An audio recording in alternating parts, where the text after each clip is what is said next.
Good morning and welcome. My name is Reverend Kate Wilkinson, and I am so glad that you are here this morning.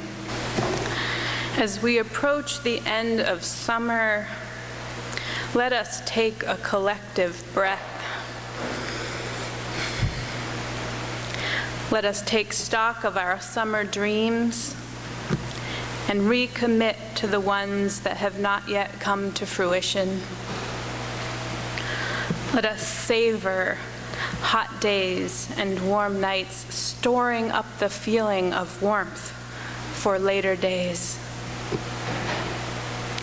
Let us dive into cool waters and let the shock of it reset our thinking, relax our monkey minds, wash away anxieties. As we approach the end of summer, let us take a collective breath. Let us slow down and remember where we are. Look up and notice with joy the sunset, the dazzling night sky, the sparkling waters.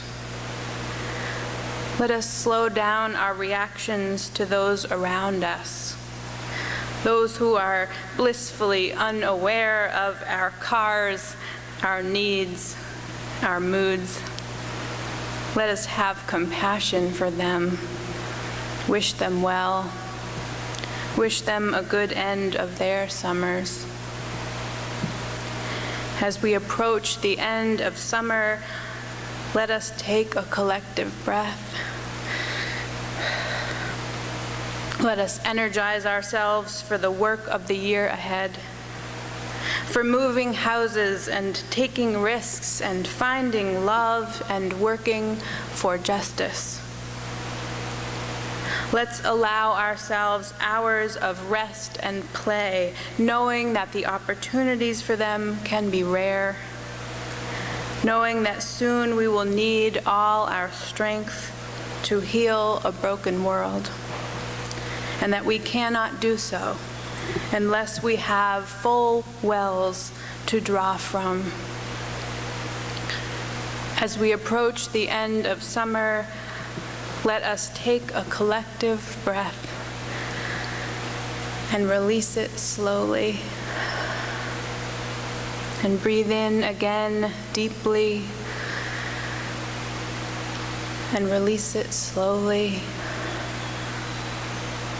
Relaxing into our bodies, settling into our seats, coming into the rhythm of the tides, feeling ourselves surrounded by loving community, finding peace. Amen. People are so untrustworthy. It would have been better to sell him. Now the horse is gone, and you've been cursed with misfortune. The old man responded, "Don't speak too quickly. Say only that the horse is not in the stable. That is all we know. The rest is judgment." The people could not believe the old man's reaction and lack of complaint. "How can you be so calm?" they asked. "It's truly awful that your horse is gone. It is a curse." The old man spoke again. "All I know is that the stable is empty and the horse is gone. The rest I don't know. Whether it be a curse or a blessing, I can't say. All we can see is a fragment. Who can say what will come next?" The people of the village laughed. He should have sold the horse and lived off the money, but instead he was still a poor old woodcutter, living hand to mouth in the misery of poverty. But 2 weeks later, the horse returned. He hadn't been stolen. He had run away into the forest. And as he came back, the old man saw a dozen wild horses running with him. They followed him right into the old man's paddock. Once again, the village people gathered around the woodcutter and spoke, "Old man, you were right and we were wrong. We thought that was a curse. It was a blessing." The old man responded, "Once again, you judged too quickly. Say only that the horse is back. State only that a dozen horses returned with him. How do you know if this is a blessing or not? You see only a fragment." "Maybe you are right," they said to him, but behind his back they agreed that he was a fool. Those horses were a blessing. With a little work, they could be trained and broken and sold for a fortune. Now the old man had a son, an only son, and the young man began to break the wild horses. But after a few days, he fell from one of the horses and broke both his legs. Once again, the villagers gathered around the old man and cast their judgments. "You were right," they said. "The horses were not a blessing. They were a curse. Your only son has broken both his legs, and now in your old age you have no one to help you. Now you are poorer than ever. This is horrible, truly horrible." The old man spoke again. "Don't go so far. Say only that my son has broken his legs. Who knows if it is a blessing or a curse? No one knows. We only have a fragment. Life comes in fragments." The townspeople shook their heads at the old man. But a few weeks later, the king declared war against the neighboring country, and all the young men of the village were drafted into the army. Only the son of the old man was excluded because he was so badly injured. Once again, the people gathered around the old man, crying and screaming because their sons had been taken. There was little chance that they would return. The enemy was strong, and the war would be a losing struggle. They would never see their sons again. "You were right, old man," they wept. "God knows you were right. This proves it. Your son's accident was a blessing. His legs may be broken, but at least he is with you. Our sons are gone." The old man spoke again. "It's so hard to talk with you," he said. "You always draw conclusions, but truly no one knows. Say only this: your sons had to go to war, and mine did not. No one knows if it is a blessing or a curse. No one is wise enough to know. Only God knows." Let me tell you about the day I had the other day. It was one of those 90-degree days. I hate the heat. I'd rather be cold than hot. At least you can put on more layers when you're cold. There's nothing you can do when you're hot. I didn't have time to make coffee, so I stopped somewhere on my drive in for an iced coffee, but it was like drinking dishwater. It's very hard to find a good cup of coffee since we sold our coffee shop.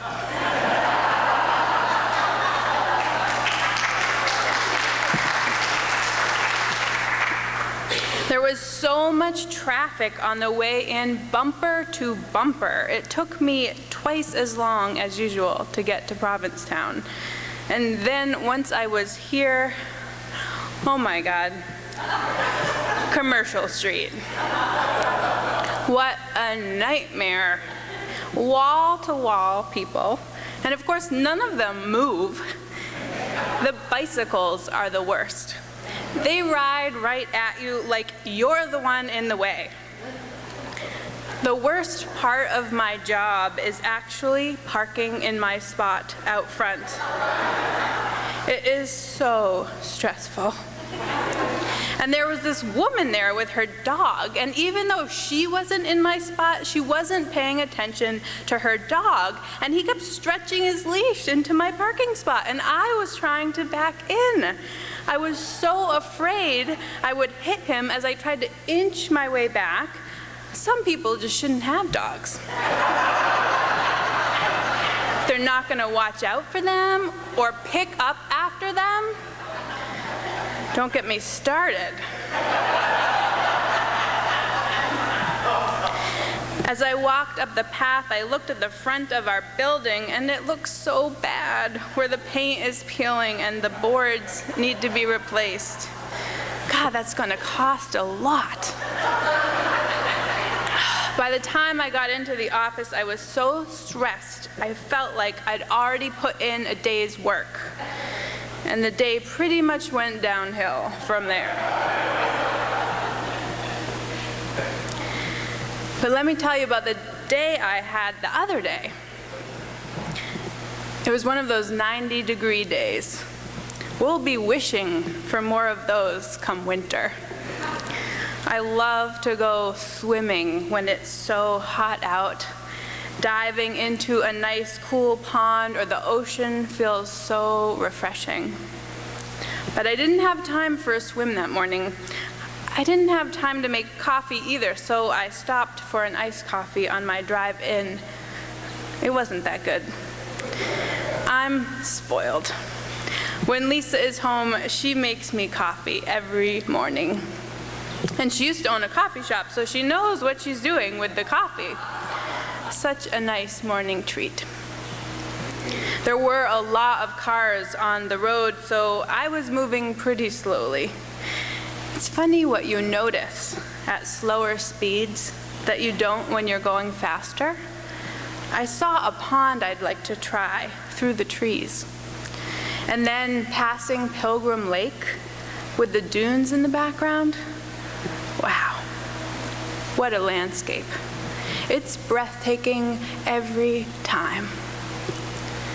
When I turned onto Commercial Street, the circus was in full swing. Only in Provincetown. I wish I had more time to people watch. It's good for the stores that there are so many people in town this month. It's a short season, so they need to make all the money they can while folks are here. Big crowds mean big business. It's hard to pull into my spot out front, but luckily that morning a parishioner was walking by and tried to help stop traffic while I backed into my spot. I love it when that happens. At the last minute, I almost hit a dog whose owner was distracted, but I didn't. As I put the car in park, I gave thanks for another day of not running anyone over. That's a big accomplishment. As I walked up the path, I looked up at our shiny white steeple.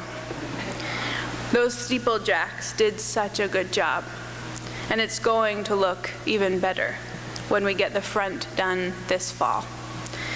It's been really nice of townspeople to support our GoFundMe campaign for the steeple. As I walked in the door, I thought to myself, everyone loves this building, and so do I. Here is a secret. Both stories are true. I've had both of these days. But here's another secret. Both stories can be true on the same day. The key question is, what do we pay attention to? What do we give our energy to? What do we train ourselves to notice? What do we deem worthy of sharing with others? What do we think privately, and what do we speak aloud? What do we let go of, and what do we hold on to? It can make all the difference to a day. It can make all the difference to a life.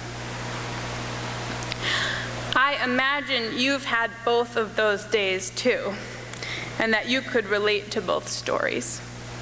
When I was telling the story about the first day, I bet you could picture Commercial Street. It was fun telling you about it because misery loves company. Sometimes it helps to vent, to commiserate, to share the pain until you can laugh about it. It's kind of a bonding experience to complain about Commercial Street, isn't it? Like it's us against the world. But I bet a few of you were thinking, where is this going? How long do we have to listen to her complain? And maybe a few of you were thinking, I bet that woman just didn't realize about her dog. I hope she doesn't talk about me like that when I'm not there. Perhaps you began to trust me a little less. Maybe I even lost a bit of your respect during that first story. Because while complaining can be fun, it also comes at a cost. For one thing, it fosters a negative attitude. Complaining draws our attention to the negative aspects and circumstances around us. It empowers the negative. Focusing on the negatives brings about greater negativity. Even though it seems fun sometimes, complaining never results in joy. It only sinks us deeper into our misery. Complaining also negatively impacts those around us. It spreads negativity. By focusing on and drawing attention to the problems and discomforts around us, we direct other people's energy downward too. If we complain too much over an extended period of time, we drive people away. It just isn't enjoyable to spend time around people who constantly highlight the negatives. So complaining affects our relationships. And complaining doesn't change things. In fact, it limits our ability to change things by impairing our thinking. When we complain, our brains release stress hormones that harm neural connections in areas used for problem solving. This also happens when we listen to complainers. It's as bad as secondhand smoke, says one expert. Listening to others complain impairs our thinking, changes our mood, and zaps our energy. And finally, complaining leaves us stuck in victim mode. One of the greatest obstacles to lasting change is blame. And complaining finds its foundation almost entirely in blame. An old story tells of a man who joined a monastery where the monks were only allowed to speak 2 words a year, and those were to the abbot. At the end of each year, they were given an audience. Having been steeped in meditation and prayer, many of the monks came up with deeply meaningful sets of words. All love, they would say. Everything God.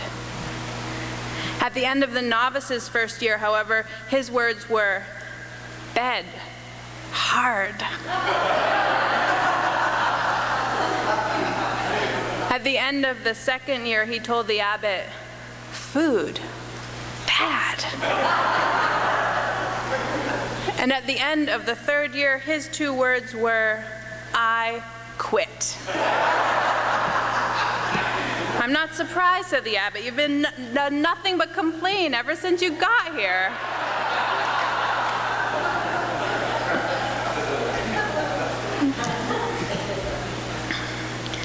In an article called How to Complain Less, Joshua Becker writes, we complain about the weather, the traffic, the weeds in our yard. We complain about tight clothing, misplaced keys, late airplanes, and the price of gasoline. We complain about our jobs and our lack of jobs. We complain about nosy neighbors, crying babies, ungrateful teenagers, and lazy spouses. We have become a society quick to complain. Of course, there are times, he says, when notifying someone of an injustice is good and proper. But most of the time, we express feelings of pain, dissatisfaction, or resentment simply because it is our natural response. But here's the good news. We can retrain ourselves. We can learn to have new natural responses. One day, Anne Hodgman said to her daughter, "You know what I just can't stand about this book? The long passages with no dialogue." Her daughter paused, then said, "Mom, are there any books you like?" Now it was Anne's turn to pause. How could she ask that, Anne wondered, when everyone knows how much I love to read? But then again, she thought, when did I last compliment a book? In fact, Anne realized, it had been quite some time since she had said anything without a negative twist. The reality of this horrified her. So Anne set herself a challenge. She would stop complaining for a month. Then she thought better of it. How about a week? She negotiated with herself. 7 days of, if you can't say anything nice, don't say anything at all. Anne kept a journal of her journey. Day 1. It's 11 a.m. I sit down at my desk for a quick review of the comments I've made this morning. Why can't anyone come up with skim milk that tastes good? That exfoliant was a total waste of money. Don't you hate the music on the Weather Channel? 3 gripes since I woke up. And those are just the ones I can remember. Revised plan. Tomorrow, I'll stop whining. Today, I'll just take notes. For example, what's the point of carrying on about the weather? Sure, it's a conversation starter, but everyone already knows what it's doing outside. Oops. Now I'm complaining about other complainers. Day 2. I have so much work to do, moaned one of my friends on the phone this morning. What about you? Not too bad, actually, I answered. And immediately I felt more in control of the projects looming over my head. Wow, my first victory. Can it be that complaining about work makes it seem like even more of a burden than it is already? Flushed with pride, I decided to tell my family about my new resolution at dinner. For the next week or so, I'm not going to make a single negative comment, I declared. That's so weird, Mom, said my son. You don't sound like yourself. I know, that's the point. I want to change. I hope they'll recognize me when I've become Mommy Sunshine. Day 3, I had to get a car emissions test today, and I didn't complain to anyone, just went off and did it. Shouldn't I get extra credit for that? But when I was watching TV with my daughter, we saw an ad for The Biggest Loser, and I couldn't help saying, I don't see how anyone can watch this show. Normally, my kids and I bond over criticizing TV. But now this was just another negative statement.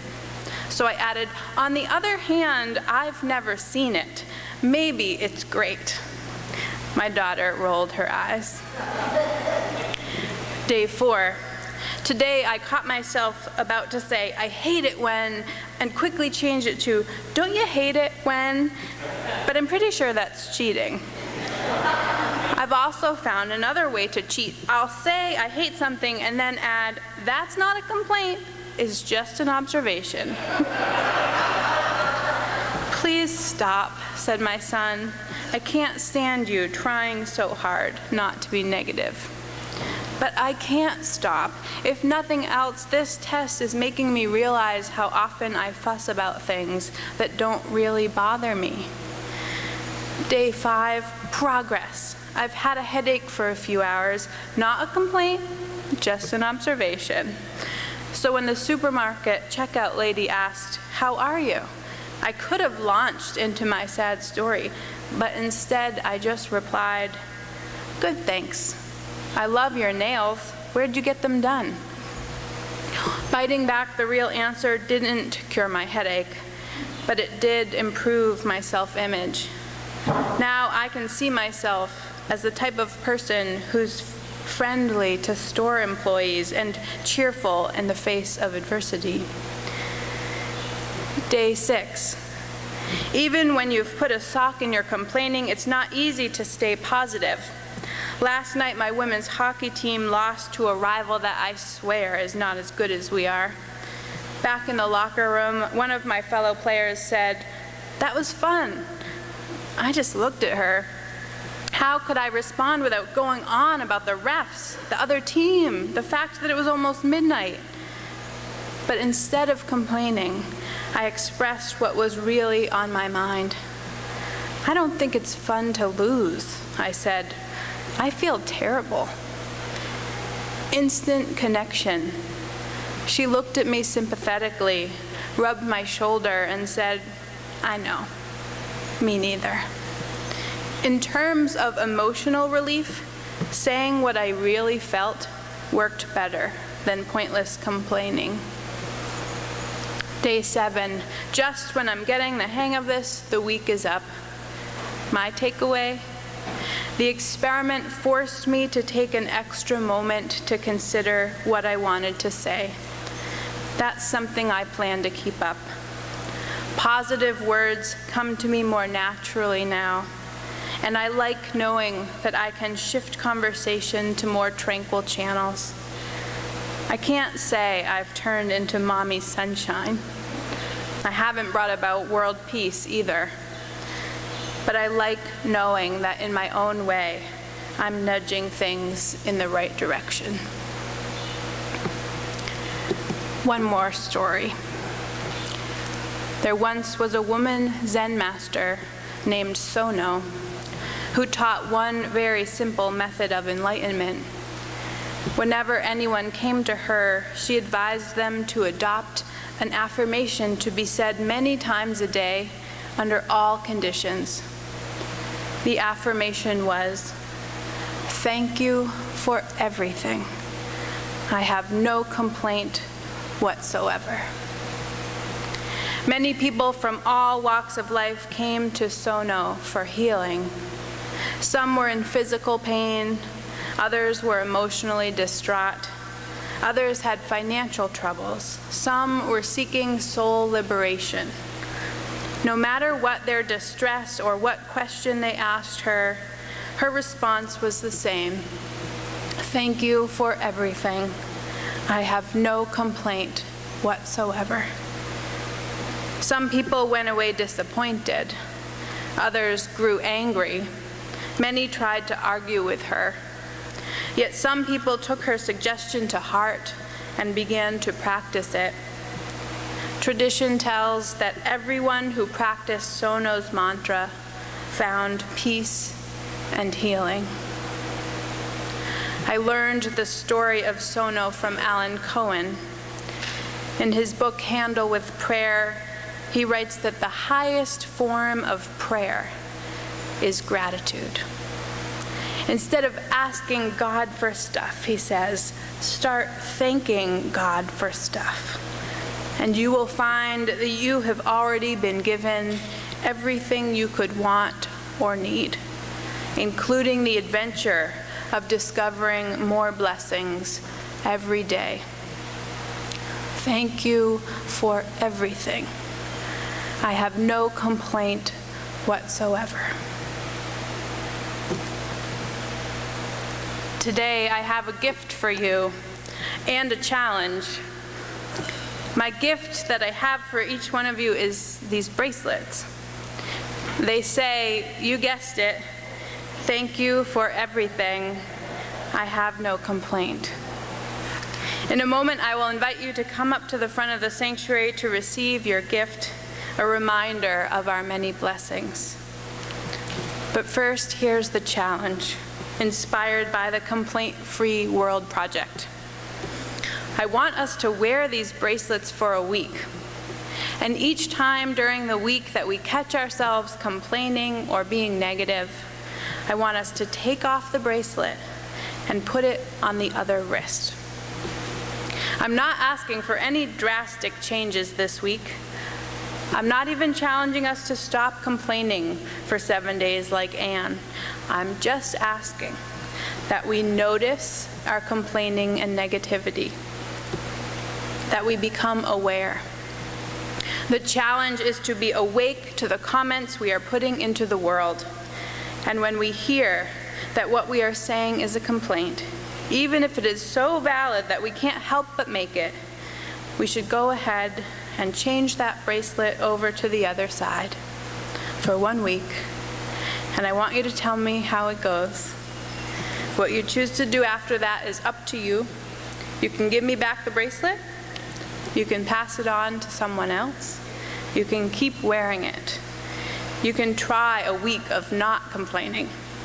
You can carry your awareness with you for the rest of your life. But let's all begin with this exercise of mindfulness, and let's encourage each other to stick with it.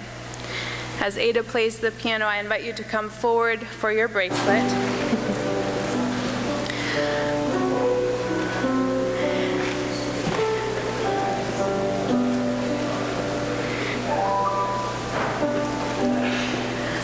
Now, as you're returning to your seats and putting on your bracelets, if your first thought is, these bracelets stink, I can't even read them,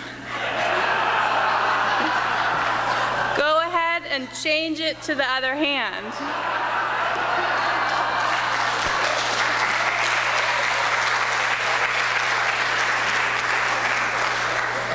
Privately, you will know that a very meaningful message is engraved there.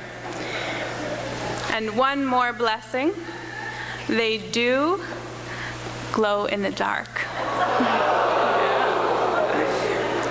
Thank you for everything. I have no complaint. Amen. Blessed be, and good luck.